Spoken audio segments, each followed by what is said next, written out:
Hello, welcome to episode 75 of the Craft House Magic podcast. My name's Ellie and I'm coming to you from Norwich in Norfolk in the UK, and today is the 18th of July. Thank you so much for joining me. Hope you had a lovely crafty week since last time. Today I've got some knitting, some spinning, a blast from the past, a little bit of confession. An Ask Me Anything question and some information on my shop update this week. So you can find me on Instagram, Ravelry and Facebook as Craft House Magic, and I have a website, crafthousemagik.co.uk, where I sell all my handmade sort of knitting related things, hand-dyed yarn and bags, as well as you can find the show notes on there. So to find the show notes, if you go to crafthousemagik.co.uk, if you go to the menu bar on the left hand side and click blog and show notes, you'll be able to find them there. So we have a meet-up on the 21st of July, which is this Sunday. Cannot believe how quickly it's come along. So I hope to see you there, guys. It's at 12 till 3 o'clock at the Lamb Inn in Norwich City Centre on the 21st of July. I will leave full details of the address on the Ravelry group and in the show notes so that you can find it, and I'll try and write a description of sort of how to get there, how to find it. Summer sock along at the moment, so that's brilliant how you guys have been joining in knitting all your socks with me, and that's going to go on till the end of August, so you've got plenty of time to enter those socks. And basically the rule is that they're adult size socks and that you've done less than one sock. So if you've got some in your stash that you've half finished, go and finish those projects and come and put them in the Ravelry group. So let's talk about the knitting first. So I did actually record the video that I uploaded last week, but it went up yesterday because it took a little bit longer to edit. But I've done part one of how to convert a sock tube into a pair of socks, and this is what I've got so far. So part one shows you how to split it into four and to make sure that you've got toes and cuffs for 4 pieces. So I've now got 4 socks without the heels put in there. So part 2 I'm going to try and record this afternoon and get up hopefully by tomorrow, but we shall see. So this sock yarn that I knitted the sock tube with is a Twisted Limone yarn, and it was in a colourway called Neon Splash. And then I've just used my own sort of non-dyed yarn that I sell in my shop for the toes and cuffs for one pair, and then I've done the cuffs in the actual striping on the other one, and then both of them have got the contrast toes. So there we go, that's project number 1. So second on the needles is another sock tube. So I was going to the cinema to see Toy Story 4 the other day, and I needed some socks that I could basically knit while I was watching, and I picked out this lovely Bergère de France out of my stash. So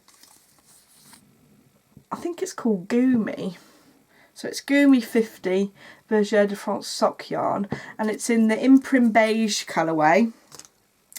Absolutely beautiful, delicate colours, and I've started knitting a sock tube, and that's how I've got on so far. So you can see those beautiful colours coming out so far.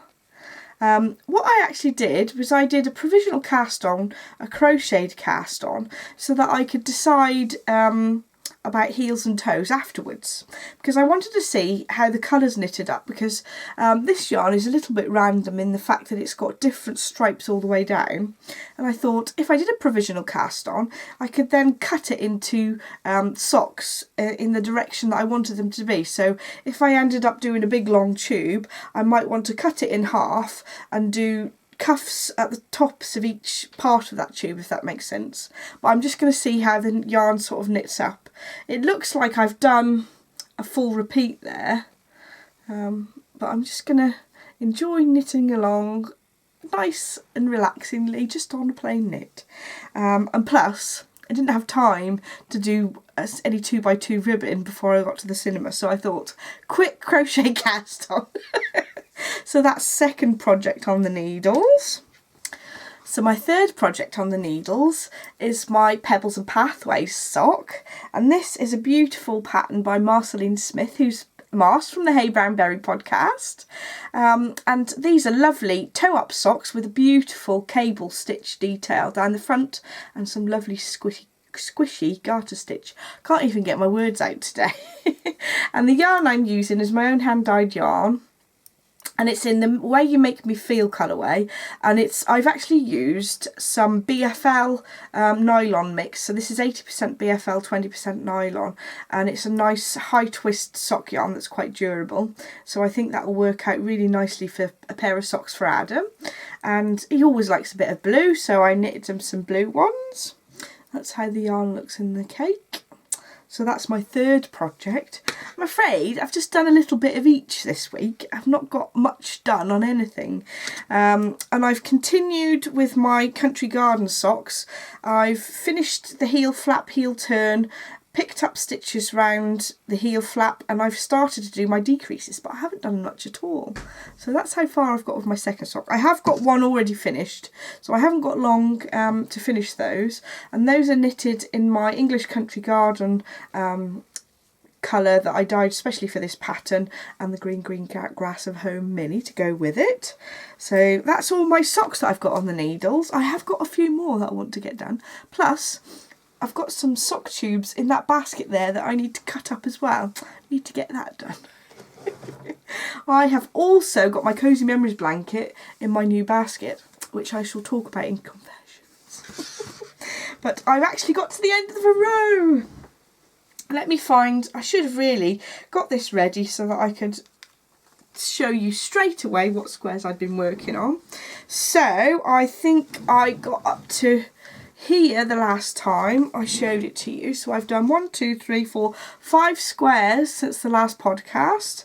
I've got this lovely pink one, which is all about yarn and in the Rose Garden colourway. That's a beautiful tonal pink colour.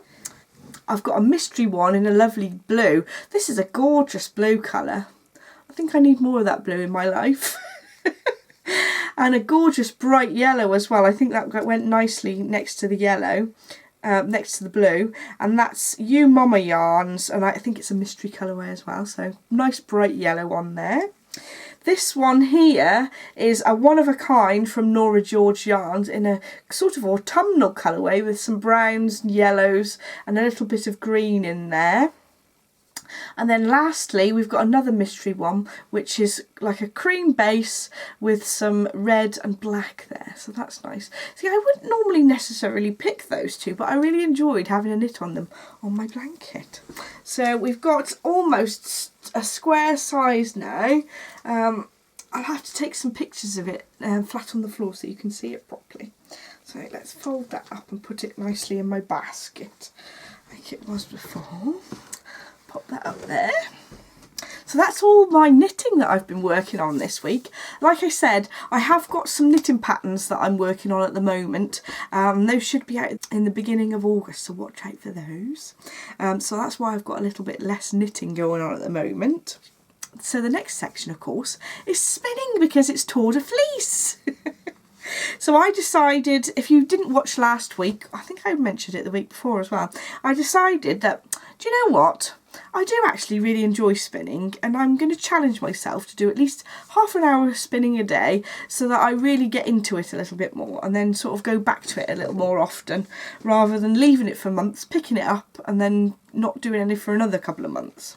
So last time I showed you that I'd been working on this merino and silk top that I'd spun into this. I've started a second bobbin, but it's on my wheel at the moment, so I'm not going to show you that. So that's what I've been working on, that I started to show you last week. Then I decided I needed lots more projects on the go. So like I do, I decided to spin some lovely cream yarn. So this yarn is spun from a Texel and a Rouge mix that I picked up from my lovely friend Sharon at the Woolly Worsted show I went to a few weeks ago. So I've been hand carding this fleece on my hand carders, and I'm going for a sort of something between a fingering weight and a DK. And I've done one bobbin. There's about 70 grams on there, and I decided to have a rest from it because I just wanted something a little bit more colourful. So the staple length is this long, so it's a nice long, very crimpy, bouncy yarn. So I'm really excited to see how that comes out. And then I decided to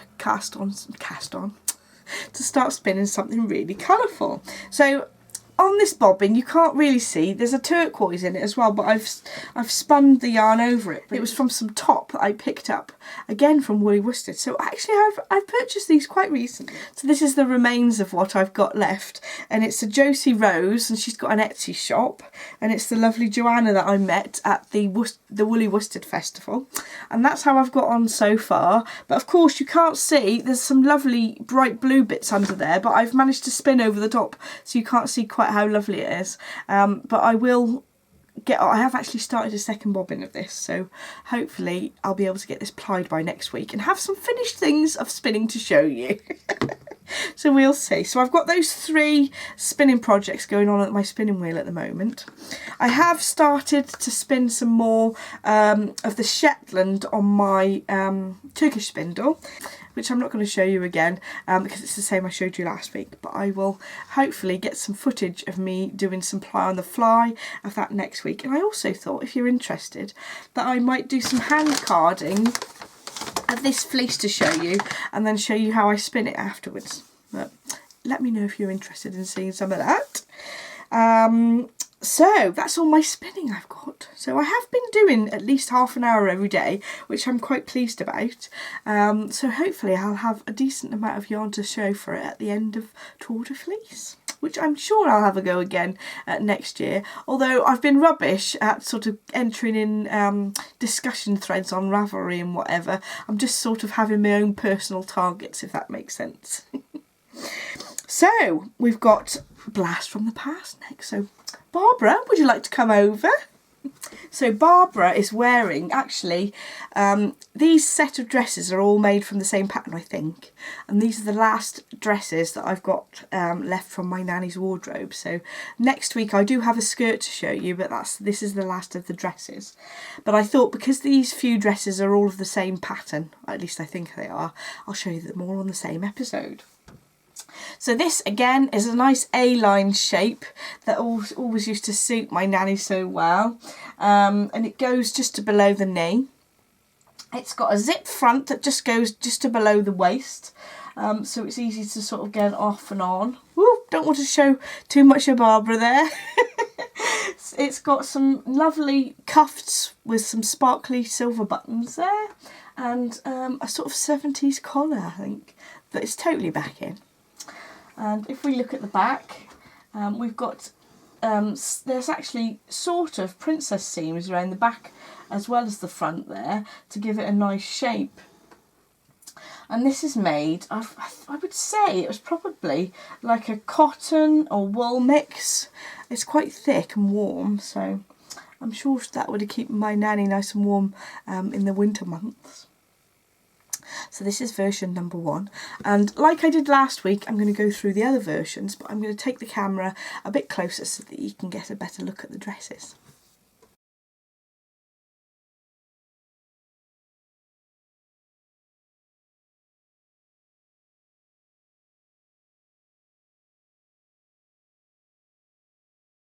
This collar is slightly different actually. There's a double wedge instead of a single one. And this is made of a much more lightweight fabric. And I noticed that the cuffs, there's no actual cuffs, they're just finished off and hemmed at the bottom, compared to the other ones that had a buttoned cuff. At the back of the dress though, the seam lines are the same and the zip's the same as well. The collar on this one's very similar to the first one, and it's made of a cotton material. Looks like there's little slubs in the fabric, which gives it a little bit of texture. Unfortunately, Barbara is a little bit bustier than Nanny, so she's not fitting in it properly.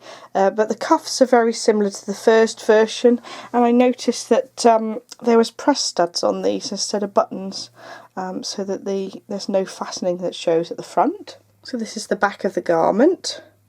Exactly the same sort of shape at the back, but I noticed actually that this one and the first one has got this flat section on the back of the collar rather than having a lip that folds over, which is quite interesting. And lastly, there's a buttoned version. Unfortunately, again, Barbara's a bit busty to show you it in its full glory, but lovely fabric covered buttons. which would have been buttoned down to the same area as the zip had gone. And I noticed there was these really interesting cuffs that sort of have little points as they fold over, so those are really interesting. Again, the back of the garment has got this short bit on the back of the neck, and then the fitting is very similar around the back of the skirt. Give you another look at the front. Unfortunately, you can't quite see how nice it would look because Barbara is a bit busty for this garment, but lovely pink fabric on this one. So there we are. Thank you, Barbara. So I hope you enjoyed seeing those. I was especially impressed with that cool shaped cuff on the last one. So I might have to see if I can find a pattern that can replicate them. So now I've got my confessions. The first of which is basically a gift, so it's not guilty at all. My lovely friend Audrey contacted me and said that she'd got a pattern that was actually one of the dress patterns it looked like that my auntie'd used for my nanny's dresses.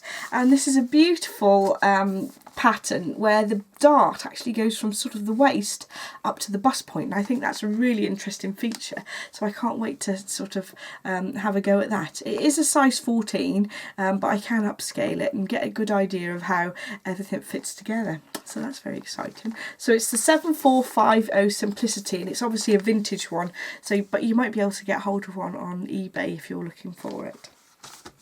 So thank you so much, Audrey. My second is a proper purchase, which is a bit more naughty. So I picked up this basket from IKEA, and you can see actually that I've got the top bit pushed in at the top. Let's pull it out so you can see it to its full potential. So it opens out to this shape, and I thought that would be really lovely to sort of keep in the living room to have my knitting project next to the sofa. So I picked one of these up. It was £13 from IKEA, so I thought that was a bargain. And then actually, it basically is just housing my Cosy Memories at the moment. And I really like how it looks when I've pushed the top in and I've just laid the blanket in like that. And as I walk past it, I think, ooh, I'd love to knit a square on that. So hence I've knitted 5 squares this week, and I hadn't knitted as many for a while. So there we go. That's my IKEA purchase. We've got a small IKEA in Norwich, which isn't doesn't sell everything, but they do have 1 or 2 bits and pieces. And at the moment they've got those baskets in. There's a little showroom area and 1 or 2 things that you could pick off the shelf, but mostly it's sort of you have to order it online and then go and collect it. That's very exciting. Enough chat about IKEA. So the next section is the Ask Me Anything section. So I had a question on the Ask Me Anything thread of the Ravelry group. I'm afraid I didn't take a note of your name. I'm really sorry. But the question is if you're allergic to wool, what sort of yarn would you suggest for socks which is sort of cool and soft? Now, I haven't really knitted anything else but with wool, but I've sort of read a couple of other comments from people who've been chatting about not knitting with wool and knitting with sorts of things like cotton and bamboo, and it seems like a cotton and bamboo mix sounds like a good idea.